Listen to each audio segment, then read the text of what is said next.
Welcome to an episode of Altitude Advantage. We're back. We're so excited to be here back in the podcast studio. As always, I'm your team reporter and host, Elisa Hernandez. And across the table, we have our lead writer on DenverBroncos.com, Aric DiLalla. It feels good to be back in the podcast studio, doesn't it? It does. Yeah, it's been a few weeks here. I know you just had a great time off in Japan, seeing some baseball, going to Disney, but excited to be back talking about the Broncos who, when free agency started, me, you, and Steve Atwater, we took a quick look at free agency, some of the signings, Evan Ingram, Dre Greenlaw, Talanoa Hufanga, Trent Sherfield. But it's been a couple weeks since then. Yeah. And so we're kind of through the first wave, the second wave of free agency. Broncos, as recently as yesterday, as we're recording this, re-signed Mike Burton. So continuing to make moves. But we're excited to talk today kind of about where this team goes next, where the roster stands, kind of where do they still need to add. And excited to chat about the Broncos because like we mentioned a couple weeks ago, they've really added to an already strong core, and I'm excited to see kind of where things go from here. Yeah, I think when we're in the studio, we're kind of like, how many days until football's back? Like, now, I know, you know me, I'm a big baseball fan. I'm very excited for opening day, but something about NFL kickoff that's just unmatched. And so I know we're kind of all looking at the calendar like, and when's schedule release? And when's the season start? And when do all these things, when can we see these guys on the field? But as you mentioned, the first, waves of free agency are kind of behind us. 5 new guys, 6 returning for the Broncos, including DJ Jones, which was a very big signing. And when we talked to him, he talked a lot about legacy and like his family and just wanting to be here. And I think that's one of the big things that the Broncos have added. When we talked to, GM George Payton at the Combine, he mentioned like wanting guys that are going to fit into this culture and fit into what they're building here in Denver. And I think that the guys that they added really kind of fit into that mold that where not only they're trying to win, they're going to continue to try to sustain the level of intensity that they've brought to the field. And that's really on the defensive side and really getting that Joker player in Evan Ingram. Yeah, I think there's also this attitude, right? Like DJ Jones talked to me about how these guys, especially Talanoa Hufanga and Dre Greenlaw, like they've got this attitude. Yeah. There were already some guys, some dogs on this defense, but they add to it, right? And they help everybody else be the best version of themselves. I think, a couple weeks removed, what stands out to me is the Broncos really shored up the center of whether it's the defense or the offense, kind of the middle of the field, right? With Greenlaw at linebacker, with DJ Jones coming back at defensive line, with Hufanga at safety, like that core, that spine of the defense, I think is stronger now than maybe it was last season on a defense that was already really good. And so when you take a defense that was already, I think, third in points per game, and you add those types of players, that's really exciting, I think. And then offensively, you have Cortland Sutton on the outside. You've got Marvin Mims, who, whether he's in the backfield or out wide or in the slot, like he can do some things from a speed perspective, like Troy Franklin, that challenge defenses. But now you've got a guy in Evan Ingram who can challenge the middle of the field, the underneath areas on some of these crossing routes or however Sean Payton might use them. I saw a stat that he lines his tight end up in the slot a lot. And so the ability to attack the middle of the field, I think, is going to be exciting for this offense. And the big thing it does is you added some big-name guys, some talented guys, obviously a former first-team All-Pro in Hufanga, a 2-time Pro Bowler in Ingram. But I think you did it you did it in a reasonable way, right? Yeah. And you also are going to try to empower these guys to be at their best, and now you give yourself flexibility moving forward. It doesn't mean there's not areas to address still, but I think you're in a good spot. And I also think just kind of one quick detour here is that some of the moves they made last season, whether it's particularly what stands out to me is the contract extension for Garrett Bowles, because if you were looking at him as a guy that you needed to replace at tackle, like I think everybody forgot coming into free agency, like, oh, they locked up Garrett Bowles. Like they got his deal. They had some key guys locked up before the season ended, for sure. Right, and so like you got that done, so you don't have to worry about it. But if you had to re-sign DJ and Garrett going into free agency, maybe it's a different story, right? And so the fact that they were able to re-sign Garrett Bowles and get that done, it took away a big need, and now they're in a good spot on the offensive line. I mean, you can look, and we'll talk about it. There's some spots where maybe you can still add, but overall, this roster's in a really good place, I think. Yeah, and building on that stat that you mentioned, which about Evan Ingram, he led all tight ends in both receptions and yards from the slot over the last 2 seasons. And that stat that you mentioned about, Sean Payne run routes is the 5th highest rate in the NFL in terms of tight ends that have run 52.3% of their routes from the slot under Sean Payton's regime. So it definitely seems like these pieces are going to fit where they need to be. And I think one thing that stood out to me about these signings was just like more people that have kind of coming in was like that playoff experience, right? And that's primarily with the 2 players that we got from the 49ers.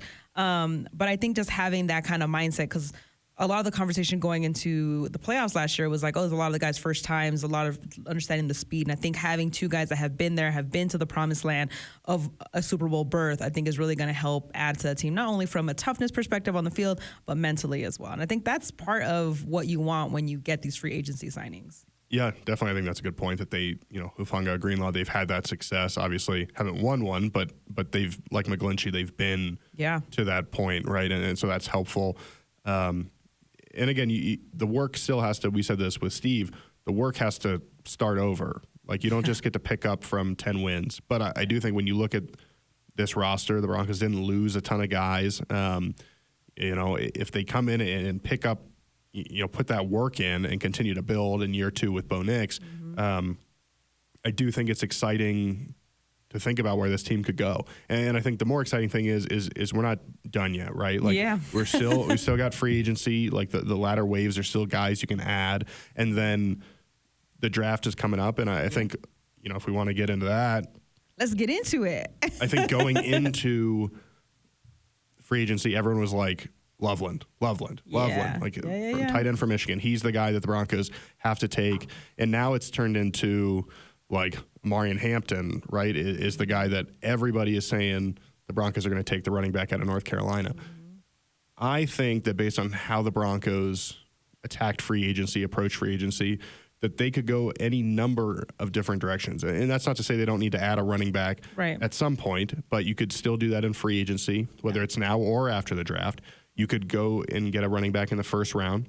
You could wait until the second or third round or even day 3 because it's a really deep running back class. And so they will, I'm sure, address it at some point. Obviously, you lost Javonte Williams in free agency, but I don't think it's like you have to do that in round 1. You could, and it could work out really well, but I don't think you have to. And then there's like, could you, even though you signed Evan Ingram, you could still draft Loveland or Tyler Warren. Right. Like, they're like, these are, you just have more options now. If there's a great defensive lineman that falls to you, could you take that guy? Linebacker.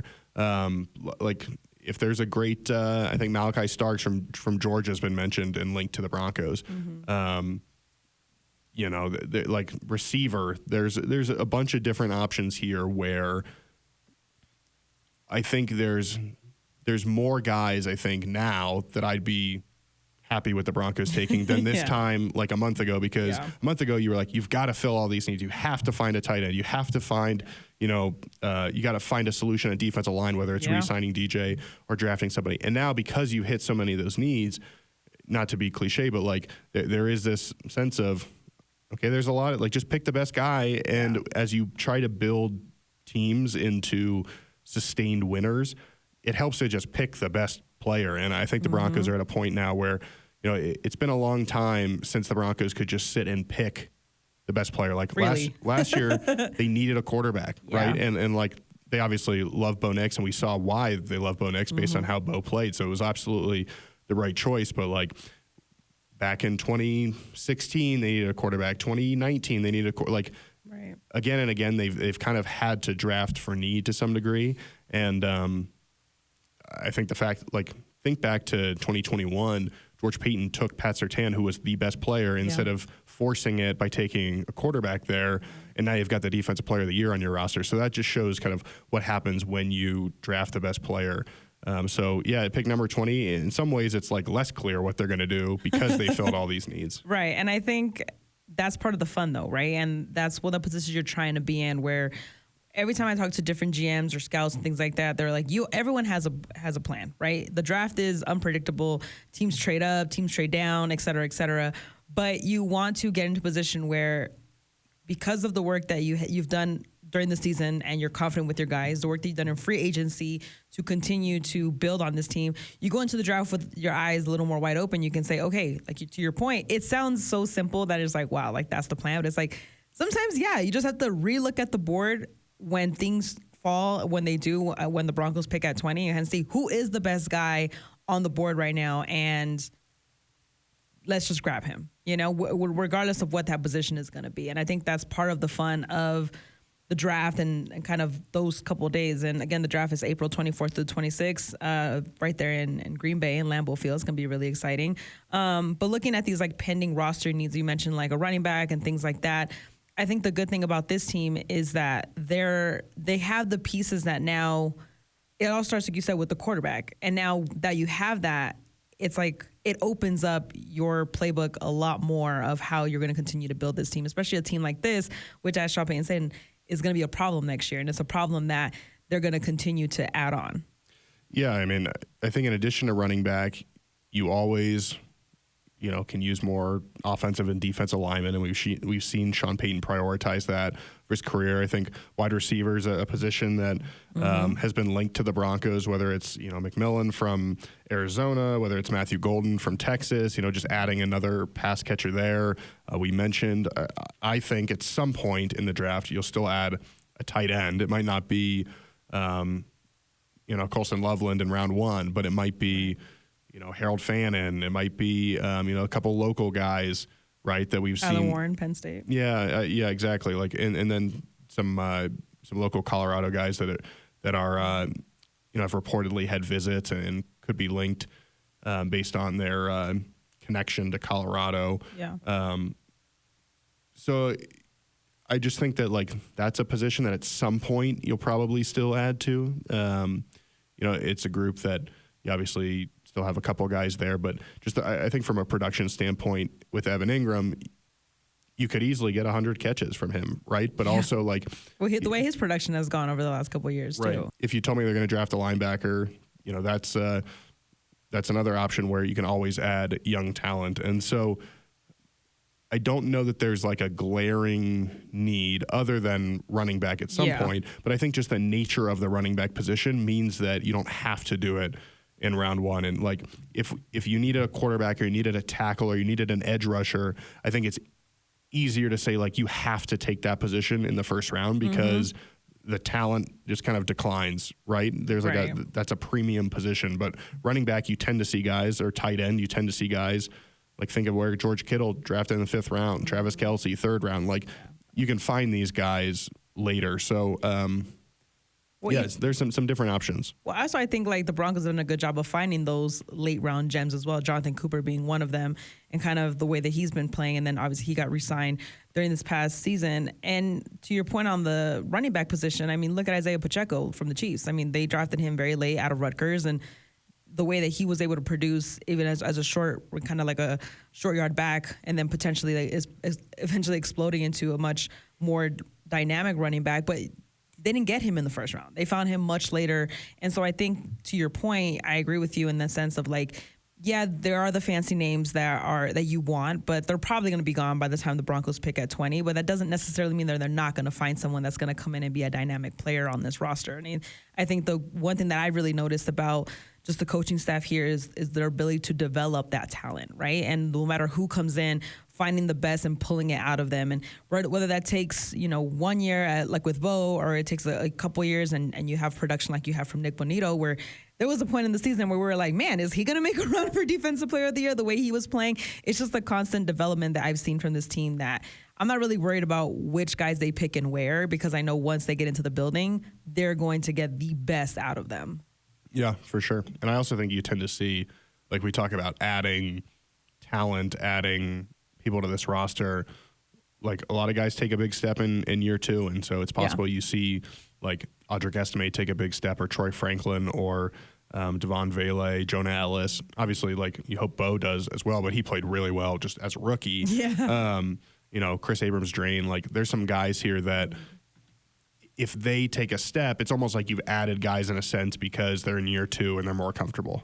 Yeah, and something about the draft, I think looking forward to it is I was watching like just past interviews of things, and there is a different sense of, pardon my cheesiness, but magic when you have a first round pick. Like, you know, there is that excitement, I think, from the fan base, even from the front office, of saying like, we have someone in the first day and we don't have to watch all these other teams like get these top tier players. Like, we have an opportunity to go and get a game changer. And to your point, when they picked Pat Surtain and now you have Defensive Player of the Year, I mean, it's the way that this front office has been able to identify talent and cultivate that talent. To what I said, I think it's going to be very crucial to the continued success of this team. So I think having that first round pick, seeing all the guys that are there, knowing that you don't have to immediately, like to your point, fill that need, you can kind of go after what you want, which I think is a big aspect when it comes to the draft. Yeah. I mean, George Paton has made 2 first round picks, and they're Pat Surtain and Bo Nix. Like, that's pretty good. Yeah. So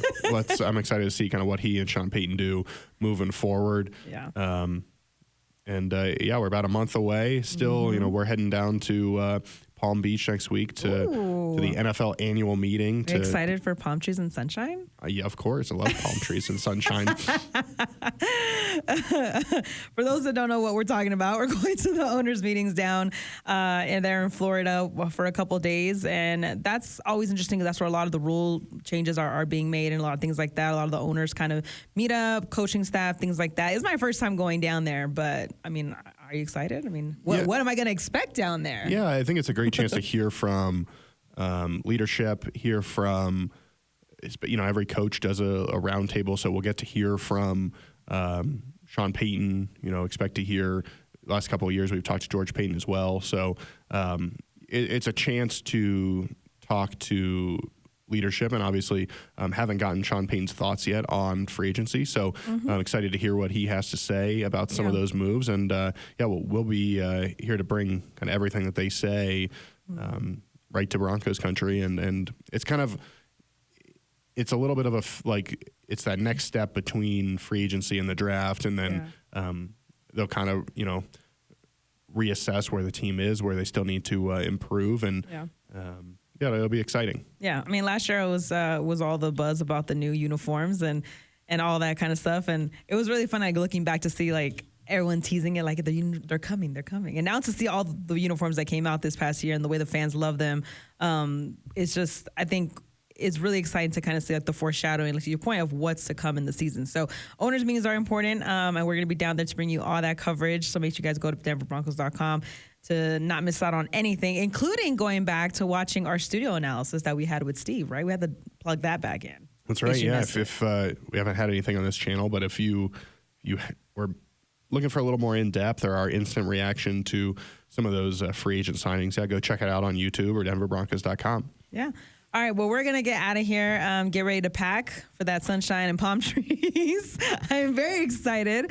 The California girl in me is very excited to see palm trees again. So, but that's it for this episode of Altitude Advantage. Once again, as always, I'm your host and team reporter, Elisa Hernandez.